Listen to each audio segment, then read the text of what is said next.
So my question is, in what sense does Riya invalidate the good deed? Does it just take away the good deed? Like if I pray or I do wudu, do I need to repeat it if it had Riya? It's very hard to repeat over and over again and start over and over and over again. First of all, Akhi, Riya is to intend someone else other than Allah with the deed you're doing as a form of showing off.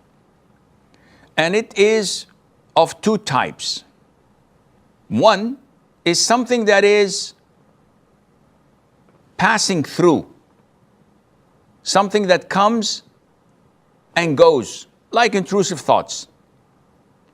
If that thought comes to you and you entertain it for a while, then repel it or fight it off and try to be sincere to Allah Azza wa Jal, this does not impact your salat.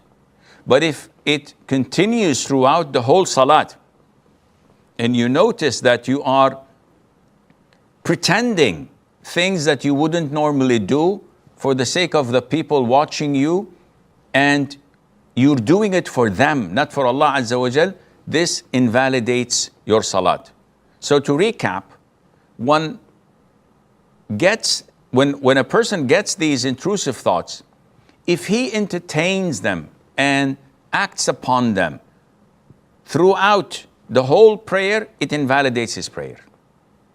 If it's just a feeling and then it goes away, or he fights it off, or he rectifies his intention by saying, "Wait, I'm doing this for the sake of Allah. I don't care about who's watching me. I'm going to continue to pray slowly or quickly according to what I want to pray to Allah Azza wa Jal, not to impress people," then this has no impact on your prayer, and Allah knows best.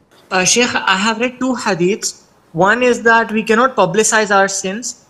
We should not boast about that we have committed a sin. And then the other hadith says that those who sin in private, when they come to Allah on Judgment Day, He will destroy their good deeds or something like this. Sheikh. So my point is, we either sin publicly or we sin privately. So both ways, I don't understand, Sheikh. The first hadith relates to boasting about your sins. كل أمتي معافى إلا المجاهرين. So to go and publicize your sins and boast about it takes you out of those who are forgiven by default, because you did not conceal your sin. The other hadith you're referring to, the hadith of Thawban, may Allah be pleased with him, the most authentic opinion is that this hadith is related to hypocrites, not to normal sinners, because the hadith clearly states that they have the same language, they look like us, they behave like us, but when they are alone with the sins of Allah, they indulge in it without paying any attention that Allah is watching them. Allah would make their good deeds that they've done publicly to fool others and to make them think that they are like them. Allah would make their good deeds in vain. So the most authentic opinion is that this hadith is related to full-fledged hypocrites, not to sinners like you and me who may sin in private and do this while still afraid of Allah, not boasting about it between themselves and happy for doing it, that no one is watching them, disregarding Allah's watching them and holding them to account. So these are two different things, Akhi, and Allah knows best. He says the hadith of the Prophet ﷺ, whoever misses Asr prayer, then all of his good deeds will be void. So he's saying that if I overslept Asr, do I lose my fasting? This is an issue of dispute. The most authentic opinion is that if you deliberately abandon Asr, this is in Allah's hand. It's not oversleeping. Oversleeping, you're not sinful. Intentionally skipping Asr without any legitimate reason, this falls under the hadith and your good deeds will be void. The deeds of today, the deeds of my lifetime, the deeds all over, this is in Allah's hands. As Ibn Taymiyyah says, we should not go into details. What should I do with the fasting? You have to continue fasting. I have a question concerning major sins. If someone commits a major sin, insists on it and does it openly, like drinks alcohol, doesn't wear hijab, and they do a lot of good deeds at the same time, is it possible that their scale of good deeds can be higher?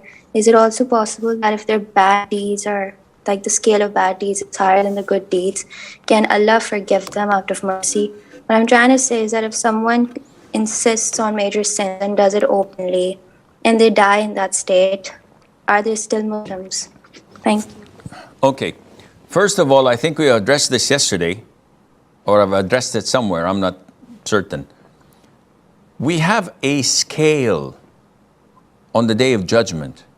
This scale, the Prophet told us that it has eyes and a tongue, and it weighs either the good deeds or the bad deeds, or it weighs your record books, or it weighs the individual himself. The person will be put in the scale. And many times in the Quran, Allah says to us that the weight is the truth. And whatever outweighs would be the conclusion and the fate of the individual. And we're told that Allah rewards one good deed tenfolds up to 700, and one bad deed as a single bad deed. But we don't know which would be accepted from the good deeds. So I come on the Day of Judgment, I'm boasting about it, I have a lot of good deeds, and I come and find that I have nothing. What is this? Is there a mistake? I said, no, actually, your good deeds were not for the sake of Allah, so it's all gone down the drain. And then the big surprise is not something nice to see. So the norm is your good deeds and bad deeds are weighed.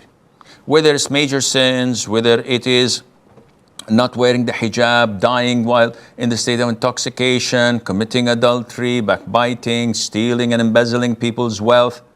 All of these are major bad deeds. Or at the same time, the person goes Umrah every month, he gives charity, he sponsors orphans, he offers night prayer, and etc. This would be weighed on the Day of Judgment. His fate is decided upon whichever ways. This is the norm. However, there is always the divine decree or the divine will. If Allah wills it, He comes to all of these and erases them, subhanahu wa ta'ala. As in the book where a man was brought up with 99 big record books of bad deeds. And the guy reckoned that he's doomed and he's terrified. So he's asked, do you have any good deeds? And the guy says, no, I don't think anything would come close to all of these sins. And Allah says, yes, you have a good deed and you will not be wronged today. There will be justice and fairness. And a card with La ilaha illallah, the kalima, is brought forward and placed in the scale. So the man says, what would this card do with all these 99 records of bad deeds? Allah says, you will not be treated unfairly today. And the card overweighs all of his major and minor sins. But this is up to the divine will. If Allah Azza wa Jal wills it, it's done. And you are one of the fortunate ones. However, we know that if Allah doesn't will it, as in the Sahih al-Bukhari and elsewhere, the Prophet told us that Allah Azza wa Jal admitted a woman to hellfire. Why? Because she kept a kitten locked in her house without feeding her until it died. She neither let the kitten go out to eat from whatever it could find, nor this woman fed that kitten. It simply locked it out until it died. So Allah punished her by admitting her to hellfire. People think that this is an easy thing, and it's not that. It's a kitten, it's an animal. So you never know how Allah Azza wa Jal is going to treat us. We're hopeful and we're wishful and we are counting on Allah's mercy and forgiveness. But at the same time, we do our level best to do as many good deeds as we can and to refrain and stay away from our sins as much as we can. And we are hopeful and our fingers are crescent with the grace of Allah Azza wa Jal.